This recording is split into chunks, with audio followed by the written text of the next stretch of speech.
convidado, fiquei extremamente feliz, até porque o Deus não é muito o meu mundo. E aí nós descobrimos que o maior do que a gente está desenhando para a gente, né? Trabalho na inclusão, eu sou muito em psicologia.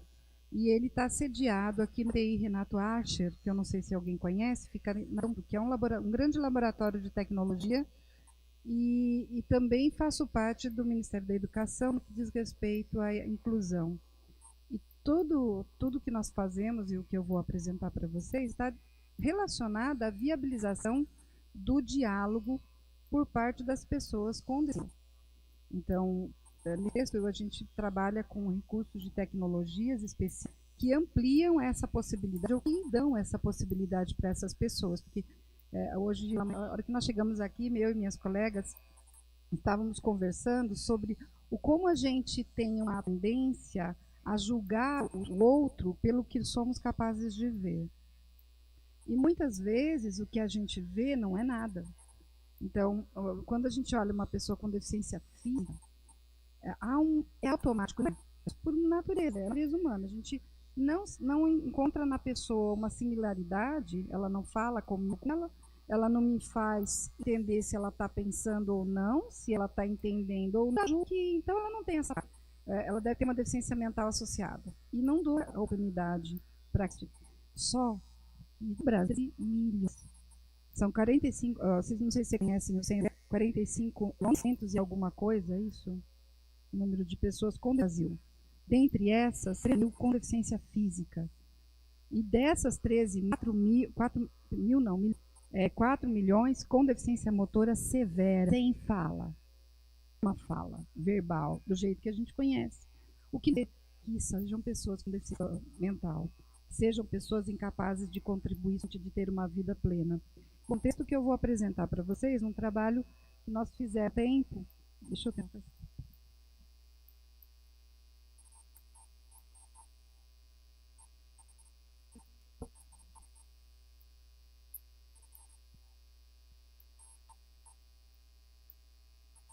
Então, só para colocar aqui, hoje eu faço partita, um grupo de trabalho que a NRTA, como eu já mencionei, um grande projeto que nasceu dentro do CTI, comecei a trabalhar desenvolvimento de ferramentas, de dispositivos tecnológicos que podem ir diretamente com a ação da funcionalidade humana, ou seja, tecnologia. Não sei se vocês já ouviram falar disso, que a tecnologia assistiva é isso, são recursos, produtos que têm esse objetivo, a capacidade funcional da pessoa. E, no caso da pessoa com deficiência, o acesso a esses recursos de tecnologia assistiva é relacionado à garantia, porque essa coisa de sem garantir que esteja no local e seja participativo, tenha capacidade de realizar, não é incluir. Então, hoje a inclusão legal posta nas leis de nada serve se a gente não garantir o ir e vir da pessoa com deficiência, mas a ação, porque é isso que faz a pessoa estar de fato em que ela está. Então, é nesse eu trabalho com a garantia do fazer. E eu trabalho com, então, tecnologia. Essa apresentação que eu vou mostrar para vocês, na verdade, deu o meu doutorado aqui na Unipelétrica. Então, eu sou da saúde. Hoje trabalho em tecnologia e meu doutorado foi em elétrica da Unipelétrica. Justamente na questão do desenvolvimento de recursos de fazer. E eu vou compartilhar um pouco do que nós identificamos ao longo do processo. Então, de verdade, eu vou usar isso aqui. O trabalho é a interface homem-computador para a pessoa com deficiência. E enquanto o terapeuta estava relatando aí para os colegas que comecei o doutorado, a realidade estava um pouco tão rápida a tecnologia, né? Tínhamos muitos recursos para interface para pessoas com deficiências motoras. E aí também não tinha uma área. E de que a pessoa com deficiência motora severa, tadinha, ela não, eu estou falando, para que eu vou me cursos? E aí eu venho de uma área que trabalha com a terapia ocupacional, que iria provar a importância de ampliar nesta área e a importância de melhorar a disponibilização desses recursos no país, porque o que tinha na época, produtos, um deles era um simples, que ainda custa em torno de R$50.000, dependendo do que você quer, ou seja, uma tecnologia de acessibilidade não é um sujeito que tem R$50.000 para comprar um que permite a ele conversar. Então, né, existe em algum lugar do planeta. A gente queria realmente dizer, não, precisa estar disponível gratuitamente na internet, para a gente, de fato, dizer, existe. E eu comecei o trabalho querendo provar que a vida dessa pessoa muda simplesmente quando ela ganha o direito à comunicação. A comunicação poderia ser garantida usando informática, recursos computacionais. Então, foi nesse contexto. Trago para vocês essa ideia que norteou todo o trabalho que eu desenvolvi e hoje norteia 2 órgãos que eu trabalho, o RTA e o DETITA. Que é assim, vocês coloquei como se fosse uma coisa que não dá para ver por onde começa, tipo quem vem primeiro. Então, olha, a tecnologia e a acessibilidade, ela aperfeiçoa o homem-meio. E ela dá aporte de soluções técnicas para garantir a relação homem-meio. E ela provê condições para a superação das dificuldades nessa relação homem-meio. E da pessoa com deficiência, ela provê de oportunidades. Então, de fato, eu consigo manter uma criança na escola, eu dou a ela condições para que na escola ela experimente as experiências que os coleguinhas, as mesmas experiências que são providenciadas. Eu não posso prever ela, mas eu também não posso prever o rendimento de ninguém. Posso garantir quem vai ser médico, quem vai estar trabalhando para vender gasolina no posto. Eu preciso dos dois para manter a sociedade virando. Agora, me cabe garantir que eles tenham as mesmas oportunidades. E aí a gente pensa no uso da tecnologia assistiva nesse contexto. Então, nessa ótica, estabeleci algumas questões no sentido de prover que a tecnologia da informação, que é a TI, ela pode ser usada como tecnologia assistiva, que seria fomentando a independência da pessoa com deficiência. Eu coloquei de um jeito bem fácil de entender como foi que funcionou quando nós começamos a trabalhar. A situação na época era essa. Um sujeito, ou que eu me refiro a mas imagina 13 milhões de pessoas sujeitos dentro do próprio corpo, vivendo situações de exclusão social, de totalância e de custos altos do sistema de saúde, uma vez que essa pessoa não produz na sua e depende para poder viver de órgãos como o Sistema Único de Saúde. Vocês já pararam para calcular quanto custa a valorização por invalidez de 13 milhões de pessoas desde o nascimento? Se você não prover condições para trabalho e tornar-se alguém que coisa para a sociedade, é isso que nós temos. A solução proposta foi pensar em soluções que seriam porta de acesso digital, entendendo que o mundo digital poderia dar às pessoas as oportunidades de inclusão, independência e autonomia. E é lógico, por fim, produtivo. Ou seja, uma vez que eu estou no mercado, que eu tenho ganho todo isso, eu vou para o mercado, eu vou produzir. Então, ainda para vocês entenderem o que eu estou falando, essas são 2 jovens que fazem parte do trabalho que eu realizei. Eu fui coordenadora do curso de terapia ocupacional da Univap de São José dos Campos, na cidade do Vale do Paraíba. Os jovens que participaram do projeto eram todos jovens que eram atendidos na clínica de habitação de onde eu tinha os meus alunos. Esse, né? Exclusão social da deficiência ou incapacidade. 45 milhões brasileiras têm deficiência, isso alegado pelo censo 2010, isso já é errado, nós já estamos em 2015 e a gente só tem atualização a cada 10 anos, só que esse número está desatualizado. 13 milhões com deficiência motora, 442 milhões com deficiência motora severa, que é essa que vocês estão vendo. Jovens com dependências motoras severas, quadriplégicos, é o que a gente chama, ou quadriplégicos, comprometimento motor nos 4 segmentos corporais, com perda de fala associada, sem comunicação verbal nenhuma. Tá? O que acontece nessas pessoas? A situação é, eu olho com esse olhar de descrença das potencialidades cognitivas. A gente olha sem querer. E eu pergunto a vocês, se vocês pararem para prestar, vocês não fazem isso também? Sem querer. E não é por maldade. Eu tive no banco ontem, colega de trabalho, psicóloga, e o homem do banco me viu e viu ela e falava, fala para ela estava aqui, ó. Fala para ela, não precisa. Escutou. Né? Então, olhar é sem querer. E aí também o outro lado, que é uma prisão aos limites físicos. Então, diante dessa situação, é que eu me coloco, que esse meu corpo se coloca na sociedade. Então, vem o estereótipo de as desvantagens sociais são muitas, e aí veio esse pensamento que eu coloquei para vocês. Os meios computacionais, ele pode ampliar significativamente as possibilidades do sujeito com severos comprometimentos motores e verbais, adquiridos na primeira infância, como é no caso da sequela de paralisia cerebral. Só uma explicação para vocês, por que eu refiro-me a essas pessoas? Porque os 4 mil milhões que vocês viram são PCs, dentre os 13 milhões. O que é PC? São pessoas que tiveram uma perda de oxigênio cerebral de nível intrauterino ou até 2 anos de idade. É uma fase, o cérebro está em pleno desenvolvimento. E quando falta oxigênio nesse período, a gente tem morte cerebral, morte de células nervosas.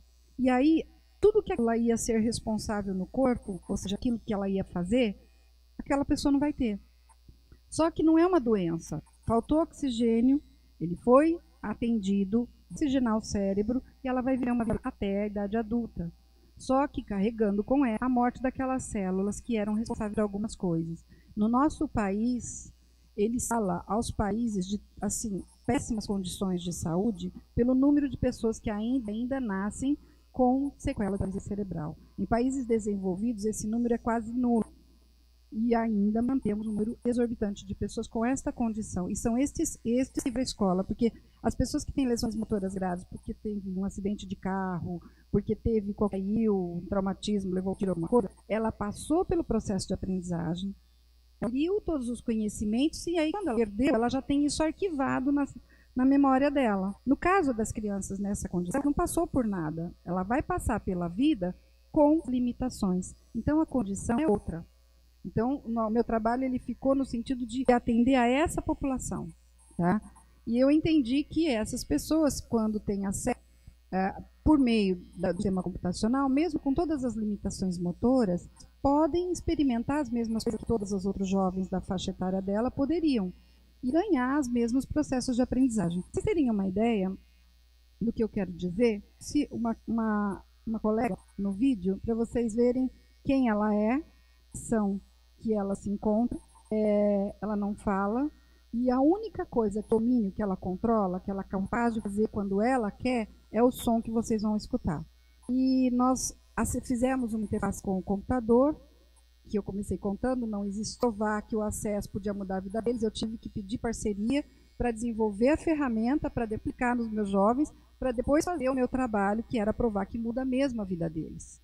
Por isso que hoje eu estou no Centro Nacional de Tecnologia e no projeto DETITA junto ao MEC, porque isso sabe, e hoje a gente sabe que esses recursos têm que ser potencializados no Brasil a toda a prova. Então, só para vocês conhecerem, ela é uma jovem de 17 que não fala, quadriparética grave, espástica, ou seja, todos os membros com bastante idade, sem nenhuma condição de escrita, e uma pessoa, antes de eu conhecer, que não era protagonista da própria vida. Alguém do lado dela imaginava o que ela estava e falava para os outros. Ela quer isso. Ah, ela quer aquilo. Se alguém, não, mas é a mãe. Que também abriu mão da própria vida para ser a pessoa que vai falar por ela. Aí nós começamos a dar a ela opções, só para vocês verem, depois eu vou mostrar. Isso. Dá para ouvir? Muito.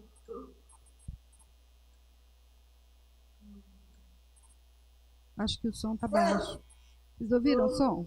É só isso que ela faz.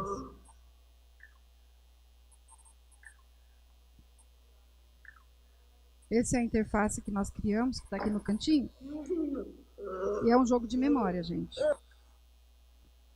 Vamos ver se vocês entendem como funciona.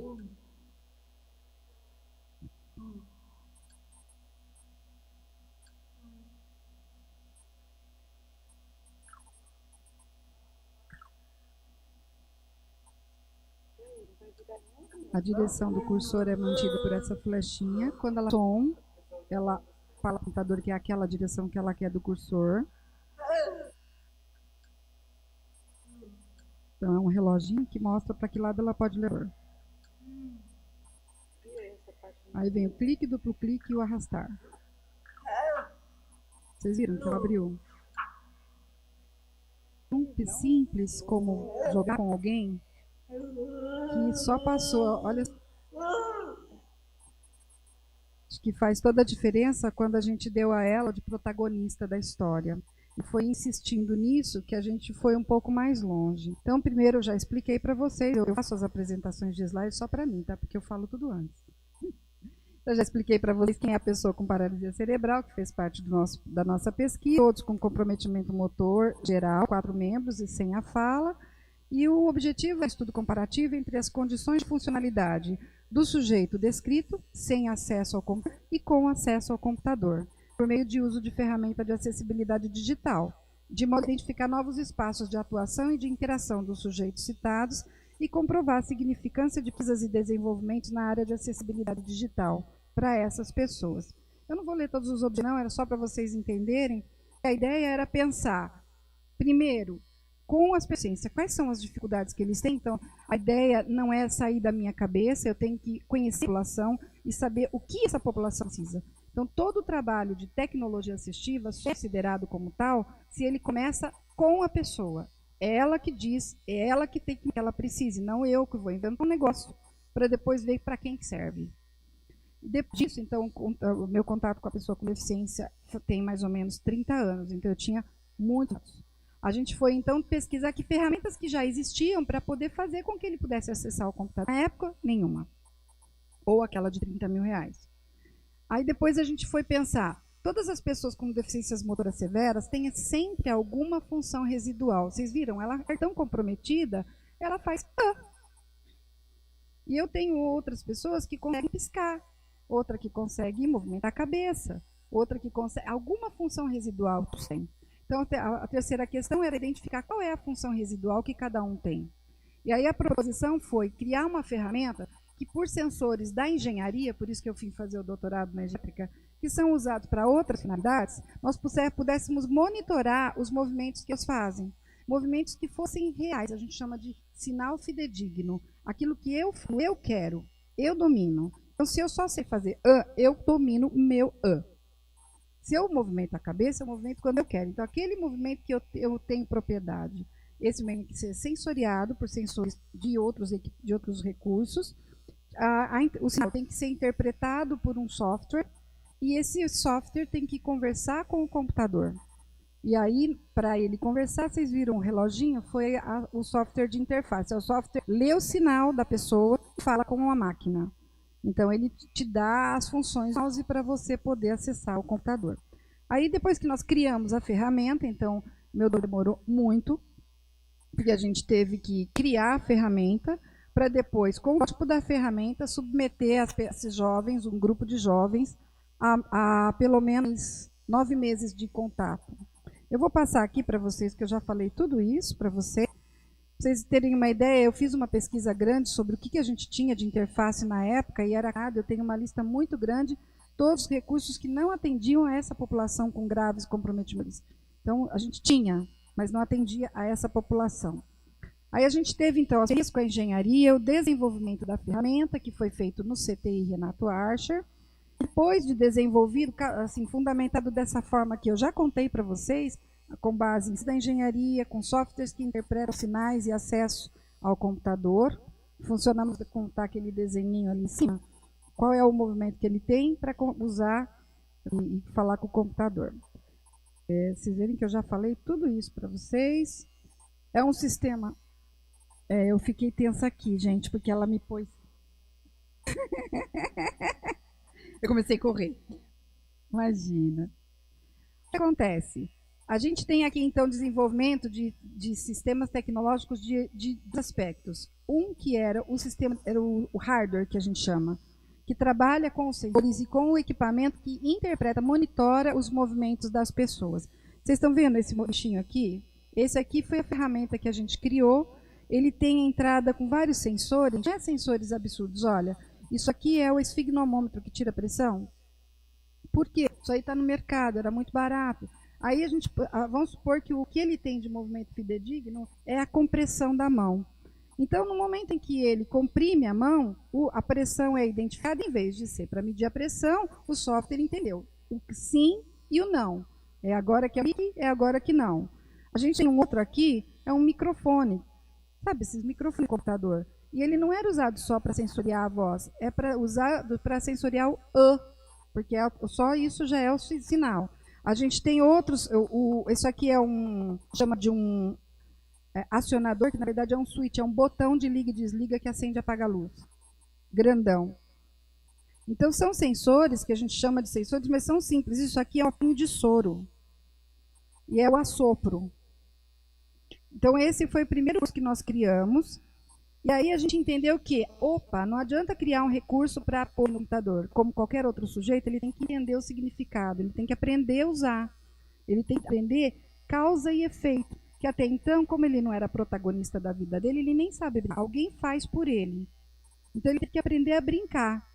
Então, a gente primeiro pôs esse sistema nos brinquedos. Ele ligava e desligava o carrinho andava quando ele queria, parava quando ele queria.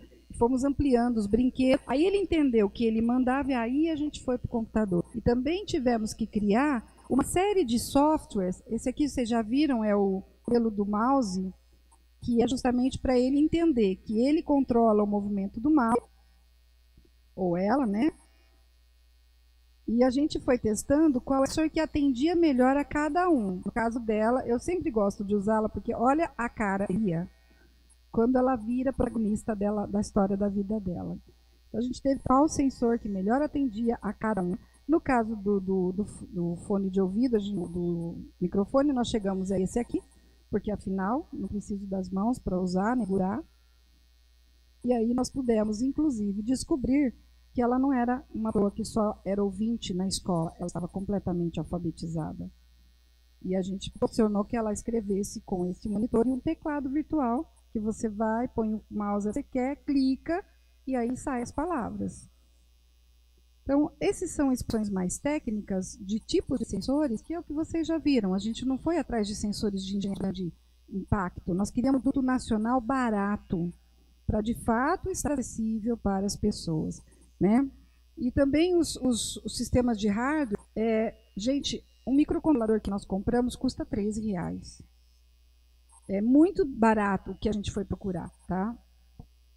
Daí eu tive que criar, porque como essas pessoas não eram protagonistas, nós descobrimos que não tinha ferramenta para avaliar o desenvolvimento cognitivo delas. Não tinha ferramenta para avaliar a capacidade funcional, porque elas não tinham. Então eu tive que criar tudo do zero. Então, qual era o instrumento de avaliação que eu iria usar? Eu tive que criar jogos que tinham uma solução pedagógica para que eles pudessem interagir e aprender. A gente teve que criar um ambiente digital para que elas pudessem, então, conviver com esse recurso. Eu trouxe para vocês verem, esse aqui é um softwarezinho, chama De Olho. Foi criado pelos meus alunos, supervisora de estágio e orientadora de alguns trabalhos de mestrado. E então, lógico, todo bom professor tem problemas e o aluno pode muito bem ajudar os problemas. Eu botei todo mundo para trabalhar no desenvolvimento de recursos. Esse aqui é um software jogo, ele é 1, 2 e 3, e a ideia era só para eles aprenderem a olhar para o mouse, como o lojinho, prestar atenção na flecha. Como prestar atenção na flecha? Brincando. Então, o lojinho, ele vai andando, deixa eu voltar aqui, ele ia andando, dentro de cada televisão tem um personagem, e quando está apontando, se ele clicasse, fizesse os próximos som que ele queria, aquilo abre a janelinha e ele escutava o personagem cantando. E foi em que eles aprenderam a acessar o mouse. E depois veio as diferentes níveis dos joguinhos para poder brincar, que é aquilo que vocês viram agora há pouco, com o jogo de memória. E depois veio um simulador de Office, onde ele usava o mouse com o teclado virtual nesse espaço, que ele contava uma história e ele relatava a história escrevendo no teclado. E dessa forma nós descobrimos que quase todos os jovens que estavam na escola como ouvintes, sem nenhum recurso, todos estão alfabetizados e nunca nenhum professor soube disso, porque eles não davam devolutiva nenhuma. Então, depois disso, nós criamos um ambiente virtual, deixa eu passar aqui para você, que é um outro jogo, que era para eles entenderem como funciona o mouse, o clique, o duplo clique, o arrastar, para cada coisa. Então, é um jogo que tinha para testar as funções do mouse. De novo, isso aqui vai para um lado e para o outro, esse quadradinho, ele fica num cantinho da tela. E aí eles tinham como, por exemplo, acordar os bichinhos. E aí, caso você acorde da comida de um jeito diferente. A primeira fase, você passa o mouse em cima, ele abre o olho, late. A segunda fase, você tem que clicar em cima para ele abrir o olho e ele atira. A terceira, tem que pegar a comida que fica do lado e arrastar para dar para ele. E aí ele come e ele late. Então, a gente foi criando jogos muito simples, todos estão na internet, de graça. E aí foi, então, fazendo com que eles aprendessem a usar a ferramenta. Depois que a gente fez isso tudo, e aí tem aqui, todos os jogos que nós criamos estão disponíveis para serem feitos para as pessoas que quisessem seguir os nossos caminhos, a gente, então, submeteu eles a uma vivência de 9 meses do jogo, e aí os resultados parciais foram assim. Eu vou passar rápido, eu quero que vocês vejam isso aqui. Eu testei 6 itens. Em brincadeiras com objetos, o quanto eles eram participativos, as competências comunicativas, o uso funcional de comunicação, porque papagaio não serve, falar oi porque oi não sabe o que significa, não serve, repetir palavra não serve, era falar fluência, dando significado para as palavras ditas, no contexto adequado. E complexidade das comunicações expressivas, resolução de problemas e jogo interativo, como eu me comunico, como eu falo oi, como eu digo que eu quero alguma coisa. São básicas de protagonismo social. A gente criou uma ferramenta, para vocês terem uma ideia, essa era a criança mais jovem do grupo, ela tinha 9 anos, e ela nunca a tinha visto sorrir. É uma criança que tem, além da paralisia, ela tem uma coisa raríssima, chama hipotonia. É comum que sejam duras, que tenham movimentos involuntários. O que não é comum, a pessoa parecer uma geleia. Nenhum movimento, nenhum controle de cabeça, a cabeça fica caída. É muito, muito, muito frágil. Esta é essa menina. Parece. Olha a cabeça dela. O interesse por ser ativo mudou a constituição física. Foi muito interessante. E aí, eu sei que está pequenininho, quase não dá para vocês verem, mas qual foi a ferramenta que eu criei? Na verdade, eu criei, baseado num instrumento espanhol, criei um checklist das funções que seriam listadas. Aqui é as funções, aqui é cada jovem do grupo, e a gente avaliava se eles tinham ou não tinham aquilo que eu estava observando antes de submeter a vivência com acesso ao computador. Tipo, responde saudações, toma iniciativa para cumprimentar alguém, apresente-se, obtém a atenção do outro, chama para si. São coisas muito simples. E a maioria das respostas são não, não, não, não, não, não, não, não. Depois, usando a ferramenta, é mágico, sim, sim, sim, sim, sim. Porque diante do acesso ao computador, com os recursos de comunicação que o computador oferece, elas passam a se manifestar. Para algumas, isso se tornou um problema. A mãe dessa menina que nós apresentamos no início me disse que a gente criou um problema familiar muito sério, porque aí ela não aceita mais nada. Agora tem que ser do jeito dela. E só para vocês terem uma ideia de como isso é sério, esta mãe, só para fechar o nosso momento, essa mãe passou 8 meses conosco dizendo que a menina dava muito trabalho, e que ela estava muito cansada, porque ela ficava o dia inteiro servindo a essa menina. E toda vez que ela contava isso para a gente, a menina com todas as limitações motoras, sem fala, pulava na cadeira. Você via que ela quis alguma coisa, mas não dava para entender. Vejam o que ela disse para a gente depois, usando o sistema de interface homem-computador e o que nós chamamos de prancha de comunicação pictográfica, quando, sem palavras, eu uso símbolos, imagens, para representar o meu pensamento. E eu organizo esses símbolos numa prancha, no caso uma prancha digital, e quando eu aponto para o símbolo, eu dei a minha mensagem. Esse sistema é um sistema de comunicação alternativa, é um recurso muito sério, utilizado no mundo inteiro para dar voz a quem não verbaliza. E a gente pôs isso no computador. Então, vamos ver se vocês conseguem entender o que acontece. Essa minha aluna vai perguntar uma coisa para ela, e ela vai responder. A mãe mais gosta.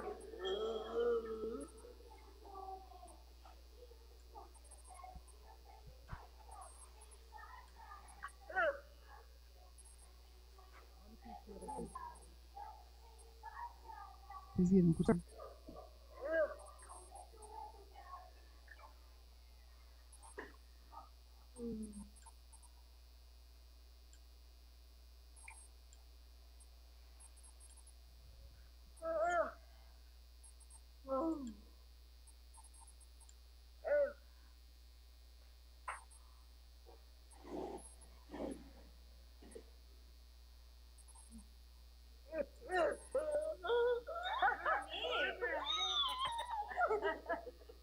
Ela não estava muito satisfeita com o que a mãe falava dela nesses últimos meses.